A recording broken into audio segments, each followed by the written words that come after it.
D'octobre à décembre 2009, la 27e région a mené une résidence au sein du Conseil régional du Nord-Pas-de-Calais à Lille. Durant 3 semaines, une petite équipe pluridisciplinaire s'est immergée dans l'institution régionale pour suivre le quotidien de 3 élus et interroger leur environnement de travail.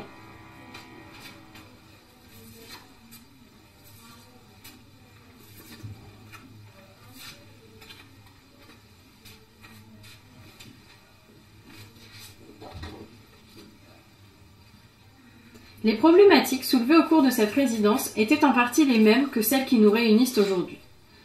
Quels outils pour faciliter le travail des élus régionaux? Quelle place des collaborateurs dans le dialogue élu-administration? Élus experts du sujet ou amateurs éclairés, comment décider sur des sujets complexes? Et bien sûr, comment devient-on élu? En s'immergeant dans le quotidien de l'administration, la résidence a permis d'esquisser 4 propositions pour réinventer l'environnement de travail de l'élu régional. Le projet numéro 1 est une réunion entre les collaborateurs d'élus. Organiser des temps de travail collaboratifs réguliers permet de rompre l'isolement des collaborateurs d'élus qui se sentent souvent seuls dans l'institution. Cette réunion aurait pu s'appeler le collaboratoire. Un bon point de départ, un peu simpliste peut-être. Le projet numéro 2 est un classeur pratique pour épauler les élus novices. Recueil d'informations factuelles et concrètes sur le fonctionnement de la région, il permet aux élus de se repérer dans l'institution. Ce classeur aurait pu s'appeler le kit du mandat régional. Encore un guide? Un pansement? Le projet numéro 3 est une suite logicielle qui hiérarchise les informations en fonction des lecteurs. Son système de traçabilité de l'information permet un suivi des dossiers avec le moins de pertes d'informations possible. On sait qui a fait ou modifié quoi et quand. Cette suite informatique aurait pu s'appeler la suite projet. L'outil unique, une usine à gaz?